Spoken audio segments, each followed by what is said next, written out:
Welcome to the 30-Minute Hour. It's the weekly podcast where we discuss business, sports, politics, and whatever's on our mind. I'm your host, Eric Twiggs, your procrastination prevention partner. Joining me is Ted Fells. He's the business strategist extraordinaire and all-around good guy. Greetings, all. That's right. Next we have Britton Smith. Britton is the Renaissance man, the man who refuses to be pigeonholed. Ready and waiting. Britton, where are you this week, Britton?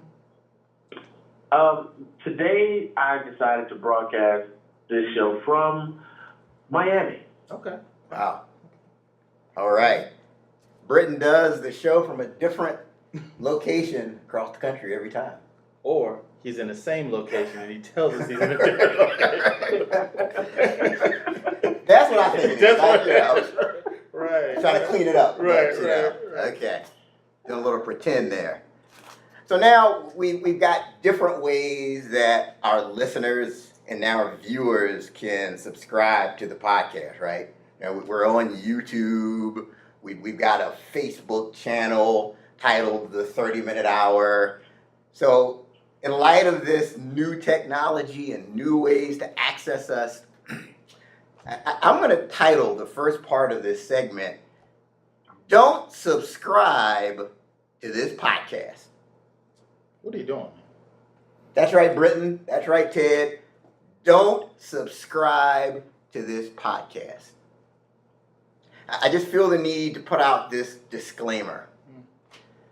Here's where I'm going with this, Ted. Okay, I'm wondering. You look a little concerned. There is some concern. Your Britton sounds troubled. I just want to. In Miami, Britton's not Yeah, thinking about this. I'm rushing to the studio. Right. He's rushing from South Beach Right. to the studio. Right. Don't subscribe to this podcast. If you're looking for a podcast where the hosts are perfect, the hosts, they've never made a mistake, they've never made a bad decision, they've never hired the wrong person, they've never struggled to make payroll, they've never just fallen flat on their face, don't subscribe to this podcast. Because this isn't that show. You know, other shows, you've got perfect hosts. That's right. And people that tell you about all their successes and their victories, but don't tell you about the struggle. And don't tell you about the grind. They paint this glamorous picture. This isn't that podcast. If that's what you're looking for, this isn't it. Don't subscribe to the podcast. I mean, if you're looking for a rosy picture when it comes to starting your own business, if you're looking for some hosts to tell you about how starting your own business is the solution to all your problems, all you have to do is quit your day job, start your own business, and you will instantly become a millionaire, Don't do that. don't subscribe to this podcast. Because that's not this show. We have these successful entrepreneurs that have come on, and they've given up their day job to pursue their passion. But that doesn't mean that that's the right decision for everyone in every circumstance. But if you're looking for someone that's going to tell you that, if you're looking for a podcast that's going to tell you that, or it's automatically going to confirm that decision, don't subscribe to this podcast. If you're looking for a podcast where the hosts are going to tell you that going after your dream is easy, all you have to do is get your vision board, put it up on your wall, take a picture of a Bentley, put it on your vision board. You'll go home and that Bentley will magically be in your driveway.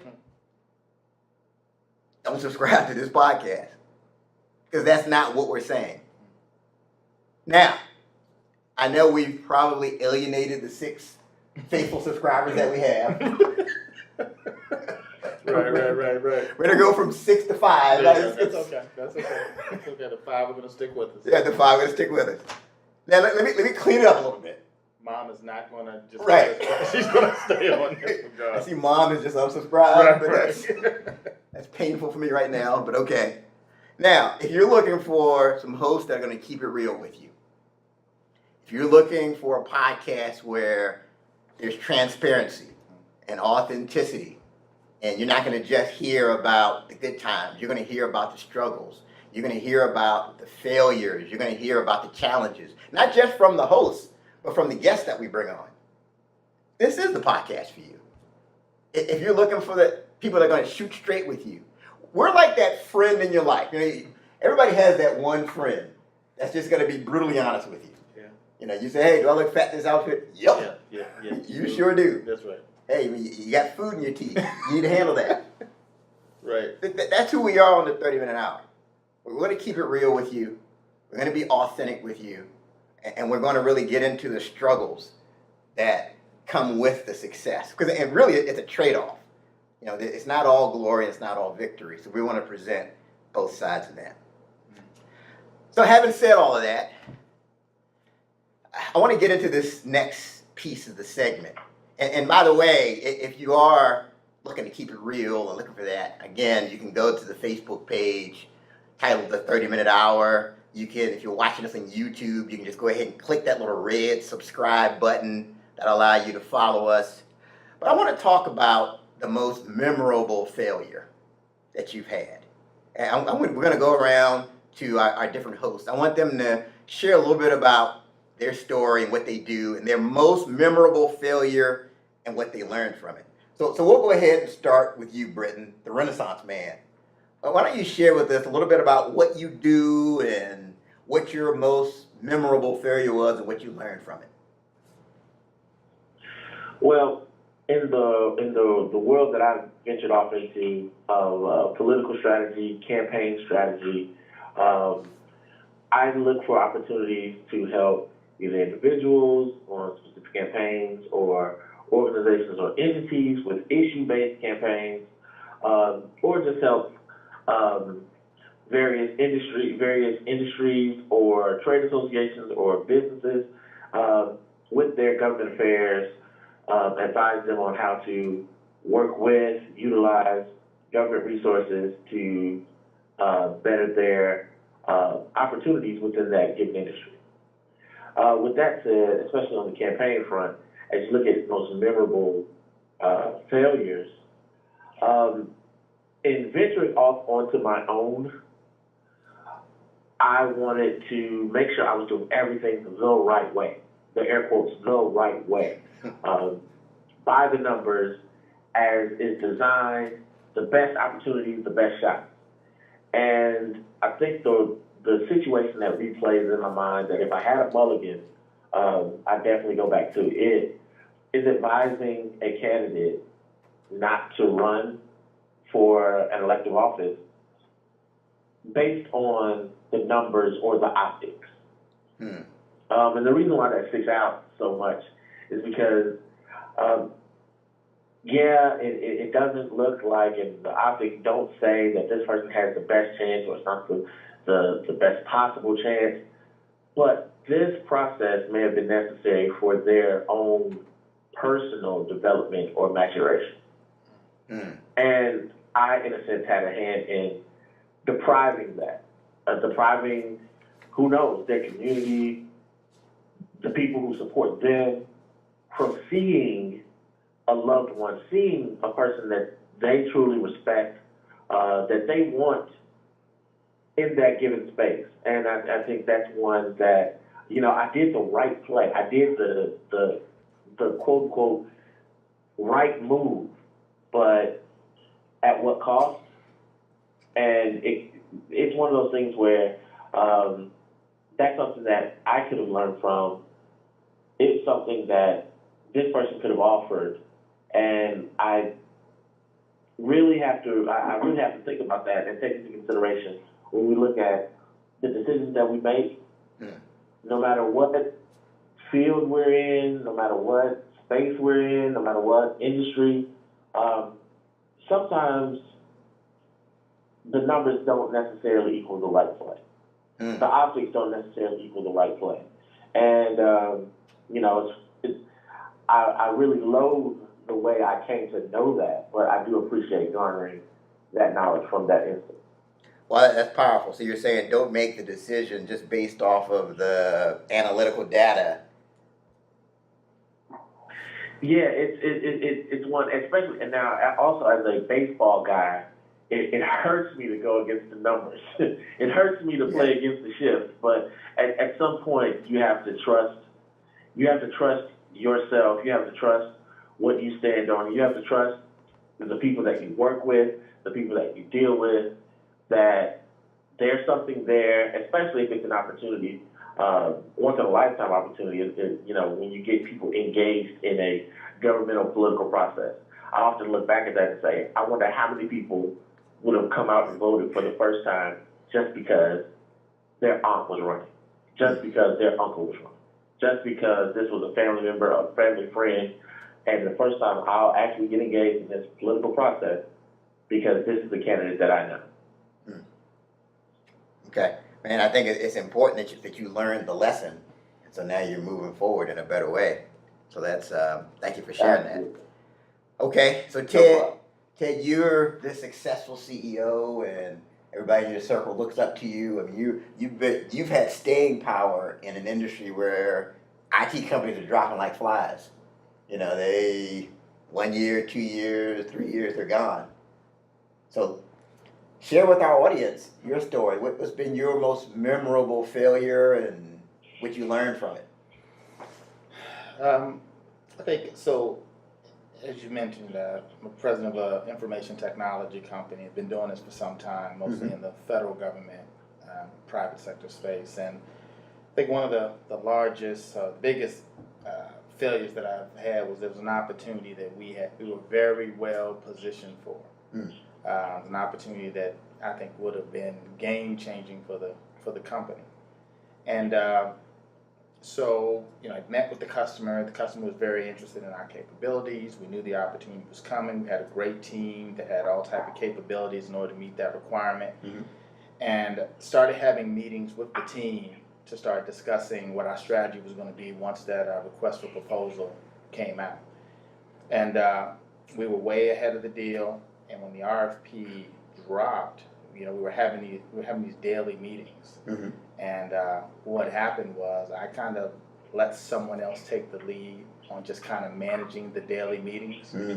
And every day I check and I'd be like, well, how's it going? And they'd say things are going well and things are moving along. And okay, and so I figured I could continue focusing on other things, and instead of staying, kind of, laser focused on this particular game changing opportunity. Right. And what ended up happening was, by the time we got to the place where it started getting close to this proposal needing to be submitted, I looked at the document and it was a disaster.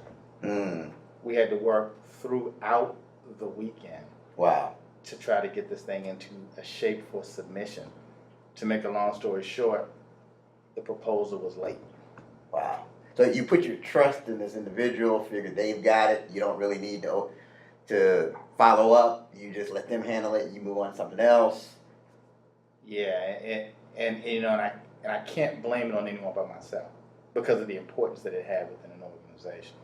Right? Within a larger organization, you could probably have different layers of people that can have their hands on something, but if it's that important to you as the president of the company, you need to have your hands on that opportunity from cradle to grave. And so what ended up happening was this deal, again, game-changing opportunity, was blown. And so that's one that I have constantly kicked myself about, and now trying to, institute strategies to make sure that doesn't happen again. Right. But at the end of the day, I just think that, if you can't necessarily, live with the fact that it may not go right, then I think you got to make sure that you put your hands on something and keep your hands on the pulse of it. Yeah. Depending on what that level of importance it is to you. Yeah. So what do they say? Delegate, but don't abdicate. Right. Absolutely. You have to have the right follow-up and make sure you give it to the right person. Absolutely. But yeah, thank you for sharing that. Yeah. Because again, I know a lot of people in our circles look up to you. Yeah. and would think, okay, I want to be like Ted. I know Ted has never had any struggles ever. It's just a rosy picture. Yeah, that they don't be fooled. And so many times with my within the company, I'll have people that'll, there'll be a great meeting or something, and people get, oh, aren't you excited? Aren't you excited? I'm like, I never pop the champagne. Never pop the champagne. Never pop the champagne Interesting. until the game is over. Because there's so many times that you just think that this is going to happen for you, and someone say, hey Ted, this deal, it's never a done deal. Right. Never a done deal until it's a done deal for me. Never a done deal until it's a done deal. Those are words to live by. Absolutely. Well, thank you for sharing that. So in my case, as you know, I'm your procrastination prevention partner. No. I know that's a shocker to everyone that's watching and listening and all that good stuff. But no, there were a lot of preparatory steps that got me to this point where I coach and speak and write books. And so years ago, I was a district manager. I had years of experience, and it really has prepared me for what I do now. Years of experience just managing multiple locations. So I remember I was working with video stores. I had this group of video stores, and I had this one location, and I went in to fire the manager for a policy violation. It was the right decision on paper. We violated the policy. I'd fired other people for it in the past. So I fired this manager. Yeah. And it set off this domino effect. So the assistant manager was tight with the manager. So he got upset and decided, you know what? Tomorrow's going to be my last day. Okay? So then you had the shift leader was upset because he was tight with the assistant. Wow. And so the assistant was leaving. He said, you know what? I'm just going to quit right now. And then I had like this entry-level salesperson who he saw everybody was quitting, so he figured, I need to leave too. It's the new thing. It's the new thing. Right. So here I am. I had a store with no employees. Wow. It was the most humbling experience of my life. I literally had to wake up, go set the alarm, spend my time running this video store because I had no employees. But what that taught me was to always contingency plan, right? And for a while I looked at that thing and I said, well, you know what? That's not really my fault, right? How was I supposed to know everybody's going to quit? But the problem is I wasn't always looking for good people, right? I wasn't always hiring. I wasn't always handing out my business card at events or just talking to different people. And that changed the way I lead, that changed the way I coach. And the people that I work with, I always tell them, always be hiring. They think I'm a broken record. But I just got to that point where I'm like, never again. And I think as a business person, you get to that point. You're like, never. This is never happening to me again. I'm never delegating this thing and have it get messed up. And I've got egg on my face now because we don't get this proposal. Right. Never again. I think it helps to get you to that point. But I'm just convinced that was very painful as a low point, but had that not happened, I don't know that I'd be here right now in the position and being able to help people like I can help them. So, yeah, that was very painful, and I haven't really shared that with a lot of people. Now it's just going around the world, but we'll see how that goes. Yeah. There's no Kleenex around. No Kleenex? A tear in your eye. Right, yeah. But no, it taught me to... Yeah, reliving that, I heard it. I heard the tremble in Eric's voice. But no, it's something that's called the planning fallacy, right? We go into these things not thinking that anything's ever going to go wrong. Yeah, we factor in best case scenario. Right. We don't plan failure into our success plan. We don't plan that somebody may quit. Well, no one takes a shot and expects to miss. Right. No. So, okay. Well, good. We have effectively kept it real. All right. Feel better. Dan. Right. We got So, that. Britton, are we ready to move on now? Yeah, let's do this. Let's do this now. Let's do this now. Let's bring on our guest to the 30-minute hour, and I'm really excited. She is an author, consultant. She's a workshop presenter, college instructor, professional speaker. And she's also had these different articles that have appeared in various publications like The Vegan Street, Plant Pure, Nation, the New York Times, Balance, Choice, and Consulting magazines. So get this, she has been a guest on numerous podcasts and appeared on television, including a guest appearance on the Oprah Winfrey Show to discuss successful relationships. Her joy is seeing individuals adapt health and wellness methods that reduce stress and bring harmonious balance to their lives. Please join me in welcoming to the 30-minute hour, Diane Randall. Hello. That's our like Hello. our applause light. We got an applause light. Now that we've gotten through the fake applause, Diane, welcome to the 30-minute hour. Hey, Eric. Thank you for having me. Wow, and I tell you what, I mean, I'm one of these people, I believe in like the circle of life. And not too long ago, I was on this podcast being interviewed. I don't know if you've heard, I'm your procrastination prevention partner. I don't know if you've heard that yet. No. No, I know. Britton, have you ever heard that he's the procrastination prevention partner? Not one time. No, I never mentioned it on here or anything.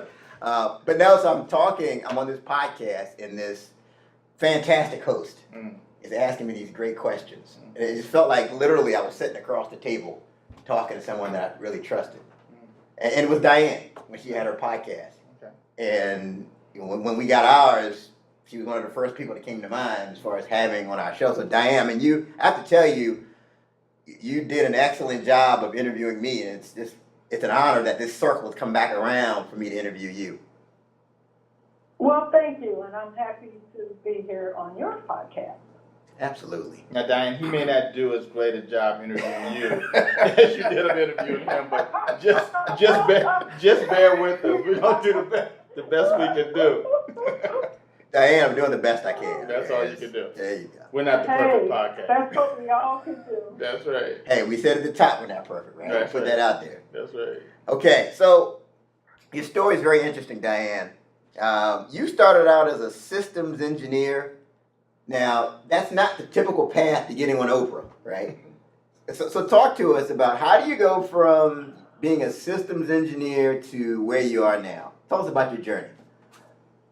Well, I was a systems engineer in my hometown of St. Louis, Missouri. Now, I have this high demanding job.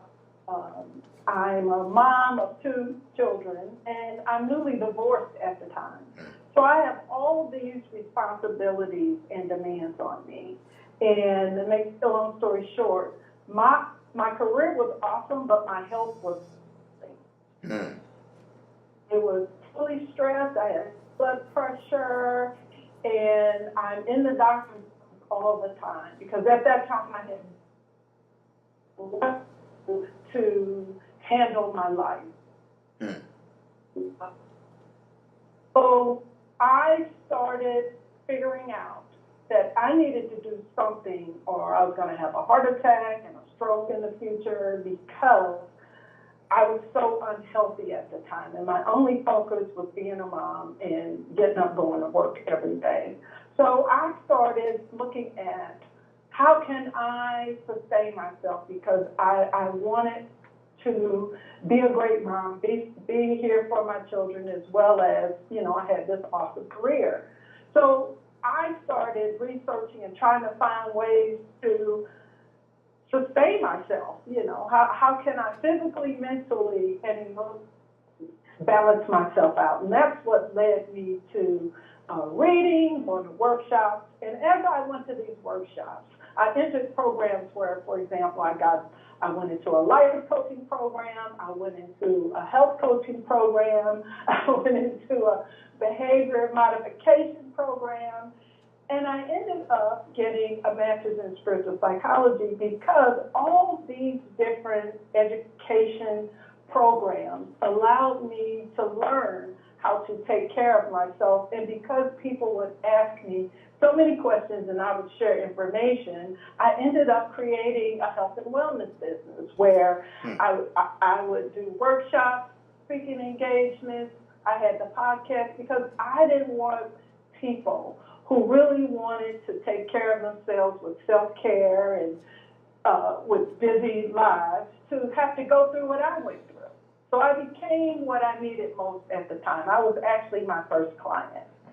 Wow, that's very interesting. You said you were your first client. I was. Yeah. Okay, so that's interesting. So you work with people in all walks of life that you consult with and you coach one-on-one.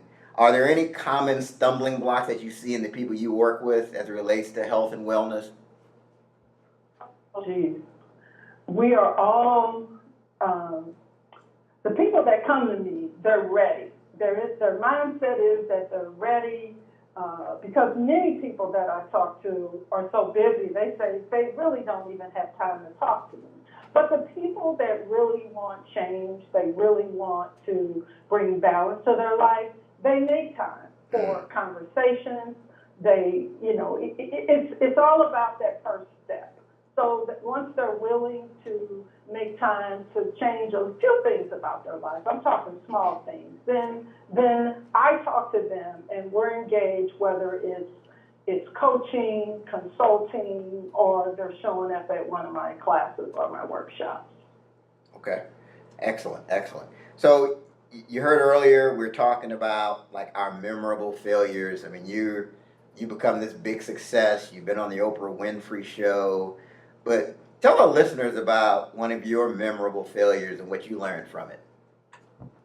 What I can share with you, I'm an entrepreneur. Mm-hmm. It is an integral part of all my successes. And I say that because I am on the front line applying for different contracts. That's how I earn my living. And just as recently as the past 4 weeks, I applied for 2 contracts that I did not get. So this is how I earn my living.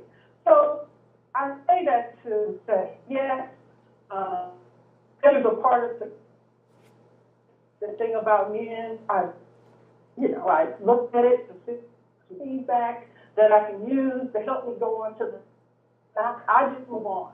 I've just gotten better at it. It's been 25 years. At one point when I was younger, I probably spent a little more time on, oh my God, this work, oh my Jesus, but now it works. Let me see what happens, let me figure it out and then move on to the next thing so that I can get back to work, get a new contract going. That is the crux of my business. So when you asked me that question, I kind of chuckled because people don't see the work that I do, but I'm on the front lines of getting business and applying for business contracts all the time. Yeah, your connection was breaking up a little bit there, but you said something I thought that was just profound, that failure is an intricate part of your success.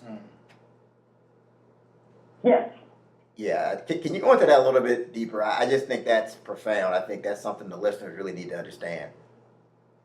Well, when I apply for things, I don't get everything that I go after, even as someone who's been at it for 25 years. I don't get everything. For whatever reason, I just don't take it personally. If there's something I can learn, I try to do that. But I'm constantly not getting things that I want. I'm constantly getting rejected for one reason or another. It's business, right? Mm-hmm. So what I've learned to do is hear it, feel it, and move on. I don't spend a lot of time on coulda, woulda, shoulda. Hear it, feel it, and move on. That's my success. Yes, that's my success is, and I've had time and practice. I'm not saying it's like, Right, I'm I've with had you. lots of time and practice to be able to develop skills and tools to figure out what I need to do next and move on to the next thing and let that path go. It didn't work for whatever reason, and it's okay. If I can get feedback, that's fine, but if I don't, most of the time it's just business for one reason or another. Maybe I didn't have that extra skill set that they wanted. always something, but I've learned to just move on to the next thing. And that is what gets me my success most of the time, is not holding on to the things that didn't work, but letting that go and focusing on the next thing I need to do. Now, Diane, I think that's a really good approach to this, because I think both of us being in that business where we're responding to RFPs and expecting the best in these situations, and the thing that I've had to learn is sometimes it's just not your day, right? Like it didn't mean that you didn't have a great proposal. Mhm. Like I've had opportunities where I was informed that out of 30 proposals, our proposal was the best, Mhm. but we lost. Yeah. How is that possible? Yeah. But sometimes it could be someone has a greater relationship, someone has a cheaper cost.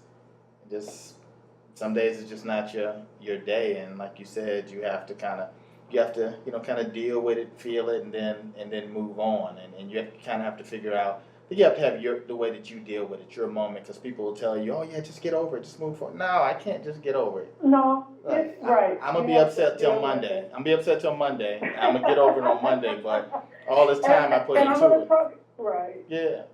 But it is an experience. And like you said, because I have no idea most of the time why these things don't work, and a lot of times it's about money.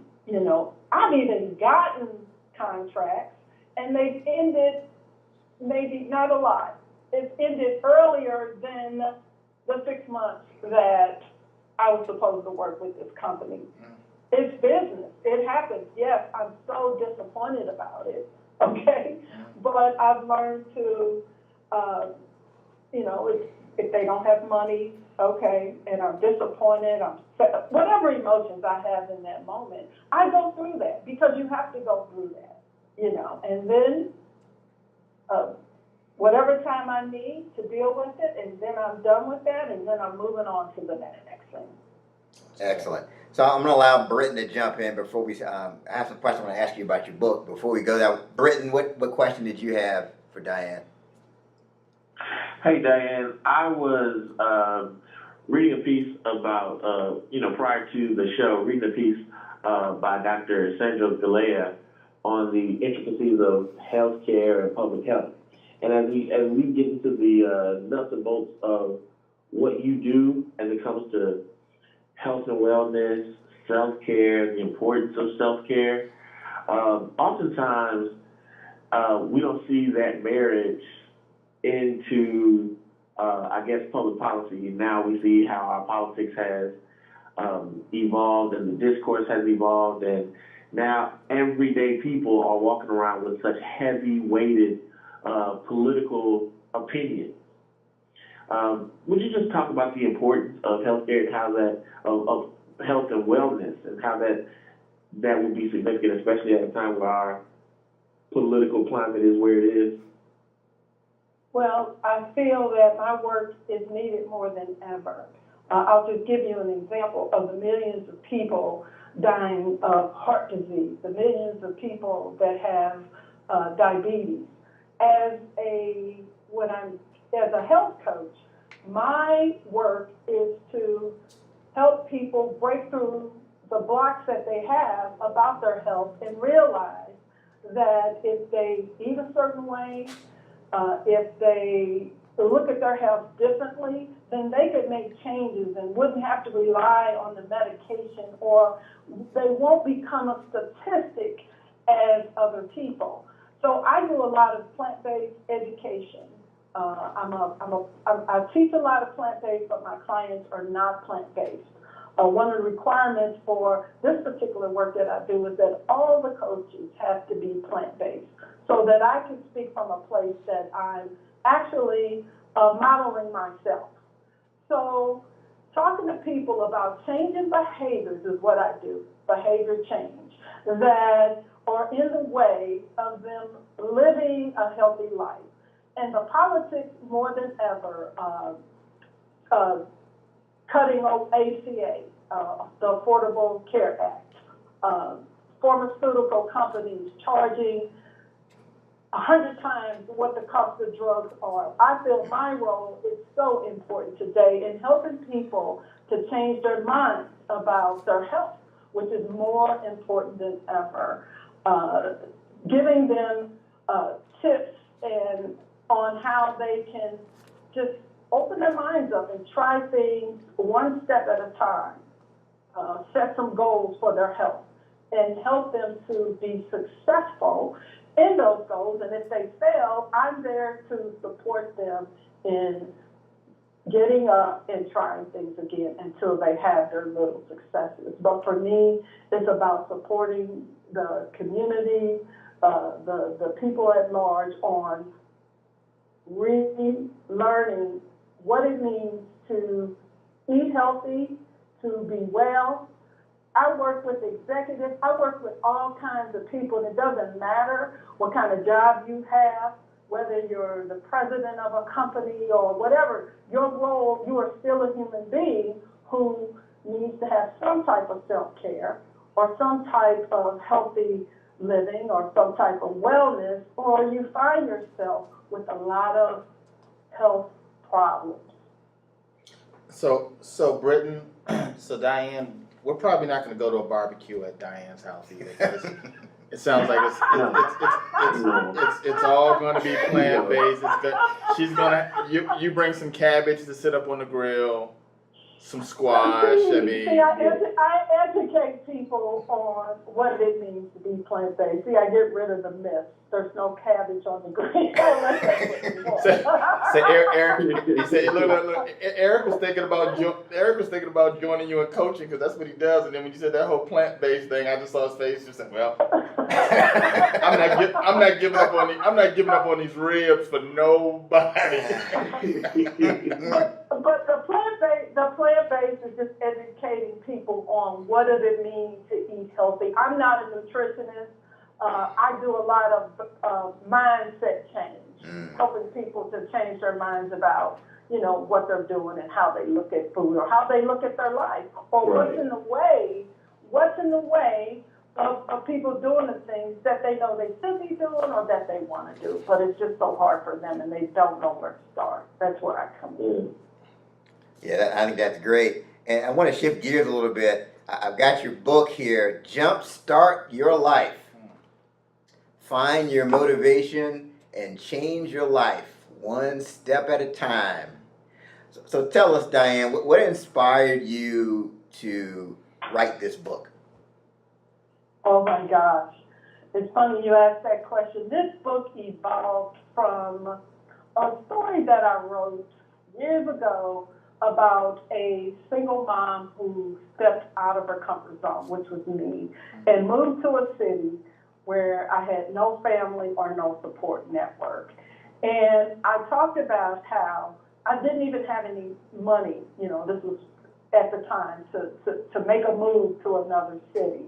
So I wrote this article about that journey of not leaving my family, everything I knew, because in my heart and in my gut, I needed to move to Chicago.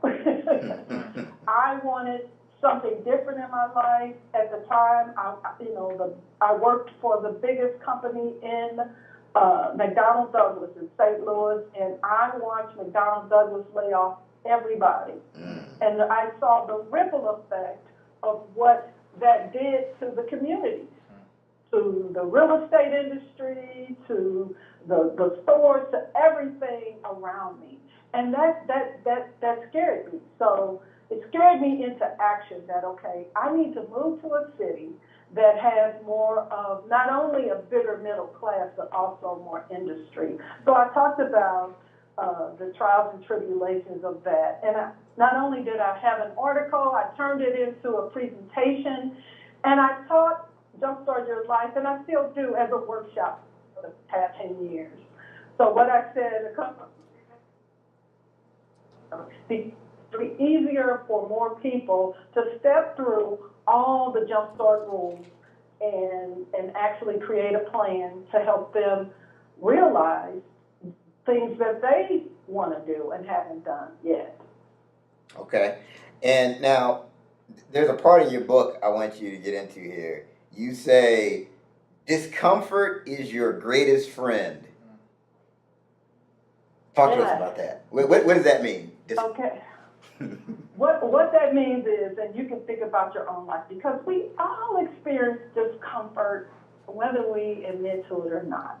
Have you ever had an inkling in your stomach or a funny feeling in your gut that you should be doing something? You may not even know what that is, but you realize that your life at this point, there's something missing, and there's this I call it a discomfort. There's an inkling that there's something more that I should be doing. You call it your gut, your intuition, or whatever name you may have. But it means that I'm not fulfilled. There's something else I should be doing. Wow. So when you feel that discomfort, so is it like I find before I'm about to do a big presentation, I have that discomfort feeling. Like I've learned that's usually a sign for me that's something I need to do whenever I feel that feeling beforehand. It is that type of feeling, but if you take it a little deeper, it's about, okay, let's say for me, I'm living my life comfortable with my family. Mm-hmm. Comfortable. I got all the babysitters around me, but yet I have this discomfort because I knew I want to move. That's where my heart is. That's where my dream is, to change my life. And the discomfort felt greater than being comfortable in my community, around my family, where I had all the support I needed and a good job. Mm. Okay? Yeah. So it's like if you've ever experienced that, and I feel that we all experience it at one time or another, but it's an indicator. It's an indicator that we need to look at our lives and see what else we could be doing that would bring us fulfillment, or whatever you want to, phrase it as. Mm. Okay. And you've got 10 jumpstart rules. Like, is there one of the 10 that's like your favorite, or is there one of the 10 that you feel like is the biggest priority? Well, the biggest one is start where you are. It's really the first one. I say that because if many people could get past their barriers, if many people could do things in life that they wanted to, they would be doing it. So what I say is, if you want to shift some things, it helps you to, this will become aware of that. It helps you to be honest with yourself and acknowledge that you do want change, that you are willing to take a small step to change your life. And it also talks about how you bring up all those things that are keeping you stuck in place, even if you're not solving it, but being honest about that and recognizing that there are some things in the way. And also, in order to go through the whole process, that you need to be loving and kind to yourself. Because if you're telling yourself you're an idiot, you're a failure, then there's no way you can take that first step. I think that's critical. And I just see a lot of people, they talk to themselves negatively. And you're saying that that's a big stumbling block that you're seeing with people. It stops people in their tracks. I have people show up at my and it's mostly middle-aged people. And that's what I love about teaching the workshops, is from all walks of life, who see my workshop, Jumpstart Your Life, and they're like, okay, I'm just going to show up, and hopefully you can tell me what I need to do. But when they show up, it's like, I'm not here to tell you what you need to do. We need to walk through this process together, and you become aware and acknowledge exactly what you need to do. Or even if you don't know what to do, what's possible? What small things are possible for me to change my life? Because many people, or too many, are doing things in their life that they really don't want to do. It's not, if they had and they say, I don't have a choice. That's what some people say. But you do have a choice. And what I do is I show people how to realize their dreams. It doesn't matter that you put your dreams on the shelf 20 years ago. You can have that, and you can have your life too. So that's what I love about being able to teach these rules for 10 years, because they evolved into I think simple things. that's a very powerful question. What's possible? Like if you're stuck and you just think about, hey, what's possible? That can really get you moving. Well, instead of answering that question, a lot of people go, well, I can't think about it because I got my husband, I got my kids. It's like other things in my life that what I want is impossible, and I'm here to advocate that it's not. Mm. Wow. Okay. So how can our listeners and viewers get a hold of this great book? You can go to my website, www.dianerandallconsult.com, or you can go to Amazon, any online retailer, Barnes and Noble, Independent Books, Indie Books, any online retailer has this book. Okay. And then, so I know we've got listeners and viewers that need your help with this wellness program. How can they get a hold of you to set up an appointment? They can reach out to me at my website, www.DianeRandallConsults. They can go to my Facebook page, which is Diane Randall Consults, and my Instagram, which is Diane Randall Consults. All right. Very easy. All right, Diane Randall Consults. Very easy. I think she said Diane Randall Randall Consults. Consults, that's right. That's right. Very good. Excellent.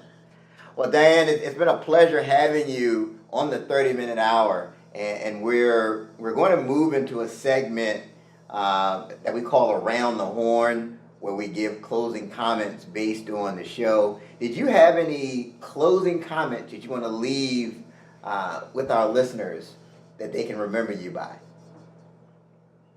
What I would like to say to all your listeners is that small steps equal big changes. Wow. Small steps equal big changes. Fantastic. Wow, you said a lot right there. Okay. Well, thank you, Diane. So we'll keep moving. Thank you. We'll keep moving around the horn. Britton? So my thought and a prevalent theme for this week, we've seen today, and I guess I'll date this show, but today Morehouse had their commencement, and their commencement speaker, Robert F. Smith, who was one of the few African American billionaires in the nation, decided to do a commencement endowment for all of the graduating seniors, and that endowment will cover all of the student loans for all of the graduating class. So I think that's something that we should definitely take note, that there are people willing to invest in your dreams and futures. I mean, I saw that today. I mean, that is just like life-saving, life-changing, everything. Just imagine the students and their families at that point. I mean, I almost got emotional. That's right. Almost. I can only imagine. Yeah. There's a million hallelujahs up in there, right? Oh my goodness. That is amazing. The health and wellness went through the roof. Right. It instantly improved. Absolutely. I mean, they went to that, Instantly, exponentially. they went to that ceremony thinking, okay, I've got $100,000 in debt. What am I going to do? And problem solved. Yeah, it is. But it goes back to what Diane said. What's possible? Yeah. That's why you just have to stay open. You just never know. Yeah. You have no idea. Absolutely, man. But Britt, no, that's a great call out. I mean, I saw that today, and that's a game changer. Hopefully, others step up to the plate and do something similar, and maybe we one day get a system where you don't have to be $100,000 in debt when you come out of college. Right. Absolutely. Absolutely. So, Ted? Diane, really enjoyed your interview. I mean, you said a lot of great things and some things that that I'm taking to gonna implement myself, and we'll need to get a copy of the book as well. So thank you for your time and sharing with us, and just hoping that you'll be willing to come back again in the future. I would, thank you. Excellent. So my piece for Around the Horn, it really goes back to something Diane hit on earlier, where she talked about failure is an intricate part of your success. And it's something that I've just believed for a long time. And what stops people is they don't factor failure into their success plan. You know, if it's something as simple as a New Year's resolution, I'm going to start working out, I'm going to work out every day. They miss a day, and then all of a sudden, oh, I failed. So much for that. New Year's resolution broken. Yeah. Not anticipating that you're going to have failures. You're going to have setbacks. You can take Diane's vegetable diet, plant-based diet program, go one day, eat a rib. But you can't give up. You got to get back You're on not a that total plant-based failure. diet. That's right. You had the rib one day, That's but it. you can go back to the You can go plant-based back. That's right. and keep it moving. But I just think that's so important. People get so tripped up when they fail. Yeah. But that you have to understand that's a normal part of the process. And the key is just to move forward. And Diane, again, I just thank you for being on our show. I thank you for pointing that out. I thank you for being transparent with your story. Oh my goodness, we only learn from things that happen, our experiences. Absolutely. Okay. Well, this concludes this week's episode of the 30-Minute Hour. And again, for those of you that are looking for the host to keep it real, go ahead and subscribe on YouTube. Hit that red subscribe button. You can also go on our Facebook page that's titled The 30-Minute Hour. Click the like button and follow us so you can stay up to date on our episodes. We're on Anchor and iTunes and everywhere else. Instagram as well. Instagram, that's right. And then, speaking of which, I did want to do a special shout out to our cameraman, Kenneth Young.